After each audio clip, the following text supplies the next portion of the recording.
क्योंकि आज ठीक है जो भी है, अगर मेरे नाम के पीछे का सरनेम अगर हटा दिया जाए तो ईमानदारी से बोलिए आप हर झारखंडी हमसे प्रेम करेगा कि नहीं? जिस मुद्दों पर हम बात कर रहे हैं, जिस तेवर के साथ हम बात कर रहे हैं, जिस अंदाज में हम डीसीएसपी को चुनौती दे रहे हैं, जिस अंदाज में हम टाटा की बखैया उधर दे रहे हैं, उसमें सिर्फ मेरा महत्व टाइटल हटा के आप बात कीजिए, हर कोई हमसे प्रेम करेगा। लेकिन जैसे ही टाइटल खंगालता है लोग जातिवादी हो जाते हैं, क्योंकि भारत का 3000 साल की व्यवस्था है जात की, इससे लोग तो छूट नहीं सकते हैं। लेकिन कुल मिलाकर हमारे जो मुद्दे, हमारी लड़ाई है सब किस झारखंडियत को बचाने की है। क्या यहाँ एक समुदाय के लोग ही रहेंगे? नहीं न रहेंगे, सब एक दूसरे के पूरक है। साफ शब्दों में ये पंजा है, ये पांचों उंगलियां, जिस प्रकार ये पंजा खूबसूरत दिखता है और ये बलवान बनता है जब पांचों उंगलियां सलामत हो, तो सभी उसी प्रकार हमारे सभी लोग जब तक एकजुट नहीं होंगे, जब तक अपने हक अधिकार को समझेंगे नहीं, और अगर आज नहीं समझेंगे और अगर इसी तरह जातिवाद का आरोप लगाएंगे, इसी प्रकार अगर टांग खींचने का आरोप लगाएंगे, तो देख ही सकते हैं 23 वर्षों में झारखंड की पॉलिटिक्स ने क्या दिखाया है। आज हमारा जो अभी आप जगेराबाद जमीन की बात कर रहे हैं, भगत सिंह ने अपनी जेल डायरी में कथन लिखा था, जो रूसों का कथन था, भगत सिंह का नहीं था, लेकिन उन्होंने अपनी जेल डायरी में कोट किया था कि कोई इंसान इतना धनी ना हो कि एक दूसरे इंसान को खरीद सके, कि कोई इंसान इतना अमीर ना हो कि दूसरे इंसान को खरीद सके, और कोई इंसान इतना गरीब ना हो खुद को बेचना पड़े। तो हम एक ऐसा भारत चाहते हैं कि इंसान इंसान को ना खरीदे और दूसरा इंसान खुद को बेच के अपनी रोटी ना तय करे। हम ऐसा भारत चाहते हैं, ऐसा झारखंड चाहते हैं। तो यदि हम लोग को मौका मिलता है तो सदन में बहुत ही गंभीरता के साथ और बड़ी तार्किकता के साथ इन बातों को रखेंगे हम लोग, क्योंकि ये भारत देश लोकतांत्रिक देश है। यहाँ लिखने से और वक्तव्य से ही बात मानता है, क्योंकि आपको बोलना पड़ेगा और बोलने वाले चीजों को फिर लिखना। डिग्री के टेम्परेचर ने बता दिया कि हम लोग नेता नहीं, क्योंकि आज के डेट में नेताओं को सुनने के लिए लोग नहीं जाते हैं। देश के प्रधानमंत्री भी आए थे, तो मेरी देखिए बगल में चाची है, सैया का काम करती है, इनको बोला अगर नहीं जाइएगा तो आपका कुछ दिन का पेमेंट काट लेंगे। अगर नेता की बात होती तो हमारी चाची बगल में एगो नहीं, हमारी भाभी भी है, वो शायद आंगनबाड़ी में। इस प्रकार हमारे गाँव से लगभग 10 महिलाएं गई थी, बसों को बोला गया था कि अगर आप नहीं जाएंगे तो आपका पेमेंट काट लिया जाएगा। तो नेता की सभा में इस प्रकार भीड़ होती है, लेकिन 44 डिग्री के टेम्परेचर में जो हमें प्यार मिला उससे स्पष्ट है हम लोग झारखंड का बेटा है और जल जमीन जंगल बचाने की लड़ाई को मजबूती मिला है। तो निश्चय ही जितना हम लोग का प्रयास रहेगा, अंतिम सांस तक रहेगा, हम लोग आखिर करेंगे क्या? अगर बचाएंगे नहीं तो हम लोग कहाँ जाएंगे? क्या इसके सिवा हम लोग कहीं जा पाएंगे? वे बड़े बड़े बिल्डर जो यूपी बिहार के दबंग आए हैं, वो अपना गाँव भी है, उनका सुंदर गाँव है, उस गाँव में जाके रह लेंगे, लेकिन हमारे लोग कहाँ रहेंगे? हाँ, यहाँ से बोलिए, इसको भी दिखाइएगा। हाँ, इसको भी। आज देखिए, कुछ मुस्लिम समाज के लोग गोविंदपुर से आए हैं, सिंदरी विधानसभा से, और ये लोग डायरेक्ट टाइगर से कुछ सवाल करेंगे। दादा, तोहर पर विपक्ष के आरोप हो कि आप सिर्फ अपने भाइयों को, कुर्मी महतो भाइयों को साथ लेकर चल रहे हैं, कोई भी जाति इसमें नजर नहीं आ रहा। महाधिवेशन में रिजवान को नहीं बुलाया गया, इसके लिए क्या बोलना चाहिए?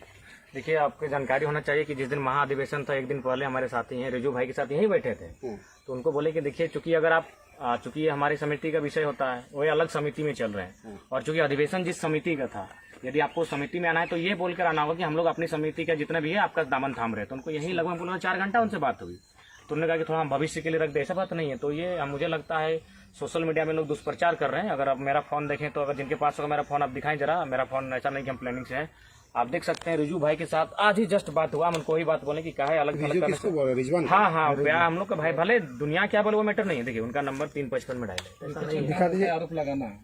देखिए आज देखिए 355 का कॉल है, उनको वही बात बोले कि क्या है आप आइए, इसी की इकाई बन के हम लोग काम करते हैं। जब हम लोग साथ से स्टार्ट किए हैं तो किसने आया, तो ऐसा बात नहीं। तो रिजूदास दूसरा सवाल, क्या आपकी पार्टी JBKSS को सभी जनता वोट देगी? अगर देगी तो क्यों देगी? बिल्कुल, हम लोग JBKSS झारखंडी मुद्दे के साथ हम लोग बाहर निकले हैं। चाहे झारखंड की भाषा संस्कृति हो, जल जमीन जंगल हो, या यहाँ के रोजगार हो, उन्हीं के मुद्दों को लेकर आज हम लोग यहाँ तक आए हैं। हमारा उम्मीद भी नहीं थी कि हम लोग 50 लोगों के साथ जो आंदोलन को आगाज किए थे और आज वो इतना हाईलाइटेड होगा। तो हमें मतदान करना इसलिए क्योंकि हम लोग झारखंडियत की बात करेंगे, वो किस कौम का होगा, किस संप्रदाय का होगा, किस जाति का होगा, किस क्षेत्र का होगा, मायने नहीं, वो हमारी तो मुद्दा झारखंड है। यदि आज हम अभी आप जिस क्षेत्र से आए हैं गोविंदपुर, जैसा कि हम लोग को सूचना मिली और प्रेस के माध्यम से कि सबसे ज्यादा अगर वहाँ विवादित होता है तो वहाँ के CO और वीडियो होते हैं। कारण आखिर क्यों है? क्योंकि धनबाद में जनसंख्या बढ़ चुकी है बाहर के लोगों की।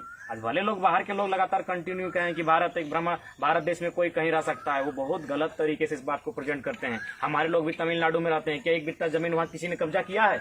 यहाँ लोग धनबाद कब्जा कर चुके हैं, CNT के जमीनों कब्जा कर चुके हैं। यहाँ जनसंख्या विस्फोट हो चुका है धनबाद में, अब वो कहाँ जाएंगे? गोविंदपुर जाएंगे, सुटेबल गोविंदपुर है। तो एक बात बताइए, क्या गोविंदपुर में सिर्फ महतो लोग का जमीन जाएगा? यदि जो बिल्डर लोग कब्जा करेंगे गैर मजरूआ गैर आबाद जमीन को अगर वो अधिग्रहण करेंगे सीओ की 60 गांठ से, तो क्या एक समाज का जमीन जाएगा? मुझे तो नहीं लगता है, सभी लोगों का जाएगा। तो हम लोग तो वहां लड़ने आ रहे हैं। आज हर्ल खड़ा हुआ है, 8500 करोड़ से हर्ल का उत्पादन होगा, तो क्या उस हर्ल में केवल हमारे समाज के लोगों का जमीन गया है? अरे 2 ही बिट्टा गया है, 4 ही बिट्टा गया, और लोगों का भी गया है। मानते हैं हमारे लोगों की संख्या ज्यादा उस जमीन में। तो इसलिए जो लोग हैं, चूंकि आपको मैं विशेष बात बताता हूँ, गैराबाद कैसे सरकारी हो सकता है? वो आपके बाप दादा ने तोड़ के रखा है। गैराबाद और गैर मजरूआ का मतलब क्या है कि जिस जमीन पर हम हल चला नहीं पाए, क्योंकि उस समय जनसंख्या हमारी कम थी, तो उन्होंने जब हल नहीं चला पाए, वो खाली छूट गया। वही ना जीएम लैंड बना है भविष्य के लिए। तो वो जमीन सरकारी जमीन जैसा कुछ नहीं होता है। सरकार 1947 में बनी है, उससे पहले से जमीन हमारी है। तो इसलिए इन चीजों को आज झारखंड के लोगों को समझना होगा। और गोविंदपुर तो हमको स्पष्ट लगता है, ये लोग गोविंदपुर के बाद अब धीरे धीरे बरवड्डा तो चाची होते हुए जीटी रोड में कब्जा करेंगे। इसलिए आज है एकदम स्ट्रिक होकर लड़ाई लड़ना है। और हम तो चाहेंगे सभी वर्ग के लोग सामने आए और सबसे पहले अपनी जमीन को बचाएं, क्योंकि भाषा, संस्कृति और सभ्यता जमीन में पैदा होती है, ना कि हवा में पैदा होती है, ना पहाड़ में पैदा होती है, जमीन में। तो सबसे पहले अपनी जमीन को बचाएं, अपने आप को बचाएं, फिर अपनी नौकरियों को बचाएं, अपने तरीकों को बचाएं, तभी जाके झारखंड बचेगा। और नहीं तो जो व्यवस्था आज कायम हो रही है, जो लोग भले दलील देते हैं, तर्क देते हैं कि नहीं भारत एक संवैधानिक देश है, कोई कहीं रह सकता है, उनको बोले ना हमारे लोग महाराष्ट्र में कई बित्ता जमीन चोरी की है, बोलिए हम डॉक्यूमेंट्री दिखाएंगे। जो लोग भाषण देते हैं इस प्रकार का कि पूरा भारत में कोई कह रहे हैं हजारों हजार एकड़ वन एकड़ जमीन कब्जा कर लिया है, हजारों हजार एकड़ माने गैर मजरूआ जमीन के लोग कब्जा करके रखा है, ये दबंगई है। दबंगई नहीं, अंग्रेजों से भी बुरा शासन बाहर के लोग यहाँ के कर रहे हैं। इसीलिए मेरा मानना है कि लोग इसलिए हमें मतदान करें, क्योंकि हम हर मुद्दे से हम लोग जो भी सामने वाला हम लोग टकराने के लिए तैयार है। नहीं तो आज के डेट में बोलिए ना, आज हम लोग कोयला पर लेकर चाहे जो सामने खड़ा हो, यूपी या बलिया का मेंशन हम लोग खुल के बोले कि नहीं बोले। आज इतनी राजनीति, हमारे लोग विधायक चुन के गए, किसी के जुबान से अगर एक शब्द आया हो तो बताइए। इतने बड़े बड़े टाइगर और बड़े बड़े धुरंधर विधायक इसी कोयलांचल ने पैदा किए। बताइए कब उन्होंने कोयला के विषय पर खुलकर लताड़ा हो? नाम लेकर बोला, हम लोग नाम लेकर चिन्हित करके बोले। और आपको जानकारी बता दें, हमारे कुछ साथियों को यूपी से टेलीफोन आया है कि आप लोग गलत आग में हाथ डाल रहे हैं। तो हम लोग जब डाल दिए हैं तो डाल दिए हैं। कोयला पर तो ढुल्लू मार तो पूरा गरजता है। तीसरा सवाल, देखिए मुझे लगता है कि उनको बोलिए पहले सदन में भी आवाज सदन में रखते हैं, ठीक है, लेकिन पहले उनको स्वयं आकलन करना चाहिए कि उस कारोबार में आपका योगदान है कि नहीं। ये बताने की चीज नहीं है, उनको स्वयं आकलन करना चाहिए। तीसरा सवाल, पहाड़, जल, जमीन, जंगल खत्म होता जा रहा है, कहीं ना कहीं एक नेता भी जिम्मेवार है। इसीलिए जनता का विश्वास नेता के प्रति उठता जा रहा है। आप नेता हैं या झारखंड का बेटा है, क्या अपने माटी की रक्षा कर पाएंगे? देखिए, ये तो महाधिवेशन 44 डिग्री के टेम्परेचर ने बता दिया कि हम लोग नेता नहीं, क्योंकि आज के डेट में नेताओं को सुनने के लिए लोग नहीं जाते हैं। देश के प्रधानमंत्री भी आए थे, तो मेरी देखिए बगल में चाची है, सैया का काम करती है, इनको बोला अगर नहीं जाइएगा तो आपका कुछ दिन का पेमेंट काट लेंगे। एकदम सही बात। अगर नेता की बात होती तो हमारी चाची बगल में एक वो नहीं, हमारी भाभी भी है, वो शायद आंगनबाड़ी में। इस प्रकार हमारे गाँव से लगभग 10 महिलाएं गई थी, बसों को बोला गया था कि अगर आप नहीं जाएंगे तो आपका पेमेंट काट लिया जाएगा। तो नेता की सभा में इस प्रकार भीड़ होती है, लेकिन 44 डिग्री के टेम्परेचर में जो हमें प्यार मिला उससे स्पष्ट है हम लोग झारखंड का बेटा है और जल, जमीन, जंगल बचाने की लड़ाई को मजबूती मिला है। तो निश्चय ही जितना हम लोग का प्रयास रहेगा, अंतिम सांस तक रहेगा, हम लोग आखिर करेंगे क्या? अगर बचाएंगे नहीं तो हम लोग कहाँ जाएंगे? क्या इसके सिवा हम लोग कहीं जा पाएंगे? वे बड़े बड़े बिल्डर जो यूपी बिहार के दबंग आए हैं, वो अपना गाँव भी है, उनका सुंदर गाँव है, उस गाँव में जाके रह लेंगे, लेकिन हमारे लोग कहाँ रहेंगे? अभी राज्य को छोड़ दीजिए, केंद्र से हम लोग देखते आ रहे हैं कि टोन मारामारी जो होता है नेता लोग में, हमने देखा पूर्णिमा सिंह ने आप लोगों को टोन मारा, बेबी महतो और कोई एक महतो लेडी थी, उन्होंने पूर्णिमा सिंह को अच्छा टोन मारा। तो ये सब से क्या अच्छा होगा या बुरा होगा? देखिए हम लोग क्या इसमें आपको सबसे पहला बात, चाहे पूर्णिमा जी रहे या फिर राज सिन्हा जी रहे या पीएन सिंह जी रहे, एज ए ह्यूमन बींग उनका सम्मान है, वो भी इंसान है, उनकी इंसान जो मानवीय छवि है उस पर हमारा कोई न प्रश्न है ना रहेगा। लेकिन उनके जो राजनीतिक छवि है, जो राजनीतिक दायित्व है, उस पर हमारा सवाल क्यों नहीं रहे? आपको हमने इस क्षेत्र का प्रतिनिधित्व करने के लिए दिल्ली भेजा, राज्य की विधानसभा में भेजा, तो वहां आपने कभी इस विषय में बात रखा? आप जिस क्षेत्र का प्रतिनिधित्व करते हैं वहां के लोगों के विषय में कभी बात रखा? वहां के लोगों के रोजी रोजगार के विषय में बात रखा? आप क्या कर रहे हैं उल्टा, अपने लोग, आप जहां से हैं वहां से आपका नाता टूटा नहीं और बार बार कहते हैं हम झारखंडी हैं, वहां के लोगों को आप लाकर यहाँ स्थापित कर रहे हैं, और ये तो सच्चाई है। तो अगर आप यही कंटिन्यू करते रहेंगे तो यह क्षेत्र डिस्टर्ब होगा कि नहीं होगा? इसीलिए मेरा मानना है राज्य की अगर सीमा है, और नहीं तो खोल दीजिए ना, पूरा दुनिया को खोल दीजिए।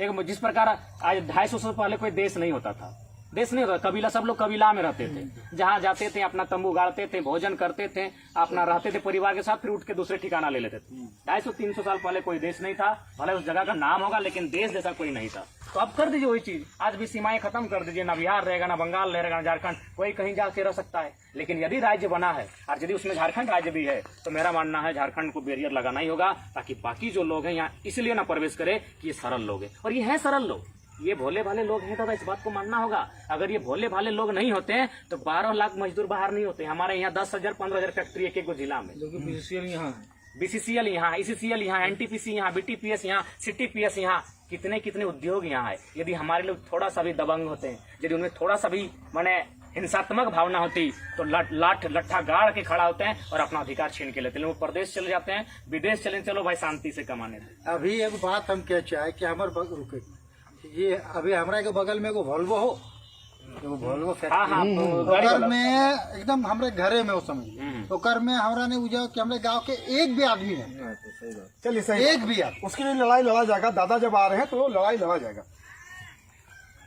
चौथा सवाल, आप एक क्रांतिकारी बनकर आंदोलन कर रहे हैं, आपको जन समर्थन भी आपको अच्छा मिल रहा है, क्या आपको सफलता मिलेगा? आपका असल उद्देश्य क्या है? देखिए, हम लोग का तो असल उद्देश्य कि झारखंडियत बचे, जो अन्य राज्य के लोग धीरे धीरे, जैसा कि एक गुप्त जानकारी मिली है, 36,000 लोग प्रत्येक साल यहाँ स्थापित हो रहे हैं। यानी 36,000 लोग हमारे अधिकार को बराबर छीनेंगे, वे लोग स्थापित होंगे, यहाँ के हो जाएंगे, उनके पास हमारा अधिकार जाएगा, और कुल मिलाकर कहीं ना कहीं झारखंड डिस्टर्ब हो जाएगा। और इससे क्या होगा कि झारखंड के लोग कहीं ना कहीं औपनिवेशिक शासन का गुलाम फिर से बन जाएंगे। ये पूरा भारत तो आज़ाद रहेगा, लेकिन झारखंड की माटी फिर गुलाम हो जाएगी। इसलिए हमारा उद्देश्य झारखंडियत को बचाना और वही कानूनों को यहाँ स्थापित करना जो बाकी देशों में चलता है। जैसे अभी आप कोयला का सबसे बड़ा विषय है, लेसा, आप जहाँ से आए गोविंदपुर लेसा में कोयला का काफ़ी माइंस है, धनबाद तो खैर फेमस ही है। तो वहाँ आपका देखिए बगल में हमारे एक यूपीएससी लेवल के अधिकारी हैं, उनसे हमारा टेलीफोनिक एक दिन बात हुआ। उन्होंने स्पष्ट कहा कि हम लोग एक आयोग का गठन होता है, उसके बाद वो आयोग गांव में जाती है, फिर चिन्हित करती है कि कितना जमीन हमको एक्वायर करना है, ताकि यहाँ से कोयला खोदना है, और उनको वहाँ से 5 किलोमीटर दूर एक जगह चिन्हित करके जमीन का अलॉटमेंट किया जाता है, और बाकायदा कंपनी उनको घर बना के देती है। उसके बाद जमीन में कोयला खोदना आरंभ होता है। बताइए क्या झारखंड में ये रूल है? यहाँ तो मार के पीट के छीन के पुलिस प्रशासन को डाल के और जबरन लिया जाता है। तो हम तो वही कानून स्थापित करना चाहते हैं झारखंड में जो बाकी देशों में चल रहा है। जिस प्रकार अन्य देशों के साथ, अन्य राज्यों के साथ बर्ताव कर रही है देश, वही बर्ताव हमारे साथ करे, वही पीड़ा हमारी समझे। आज अभी देखिए, कोई भी छोटा सा मुद्दा होता है तो सेंट्रल न्यूज बनता है, रोजगार का हो, दिस दैट, कुछ भी हो। आज झारखंड में 1.5 साल से आंदोलन होता है, क्यों एक भी सेंट्रल न्यूज का जगह क्यों नहीं मिला? कारण यानी आज भी भेदभाव के दृष्टिकोण से झारखंड को लोग देख रहे हैं। यानी ये लोग मानते हैं कि झारखंड के लोग मनुष्य ही नहीं है, इनके साथ जो हो रहा है होने दीजिए। एक बात बताइए, आज केजीएफ फिल्म पूरी दुनिया ने देखा। अगर झारखंड के मुद्दे पर उस प्रकार अगर फिल्म बनाई जाए तो हमको लगता है रोज यहाँ फिल्म बनेगा। एक दिन बेरमो में बनेगा, एक दिन झरिया में बनेगा, एक दिन बागमारा में बनेगा, एक दिन वेदांता में बनेगा, एक दिन मैंने टाटा जमशेदपुर में बनेगा। यहाँ तो दर्जनों फिल्म बनेगा इस अन्याय की मैंने पृष्ठभूमि में।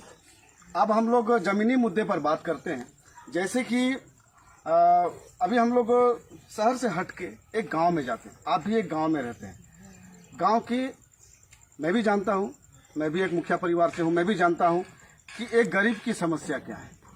उसे खाना चाहिए, उसे रहना चाहिए, मकान चाहिए, उसे इज्जत चाहिए, आबरू चाहिए, उसे क्या कहते हैं, हेल्थ के लिए साधन चाहिए। ये सब के लिए मजदूर गरीब मर रहे हैं। यहाँ तक कि झारखंड में उनकी मजदूरी भी तय नहीं हो पाई है।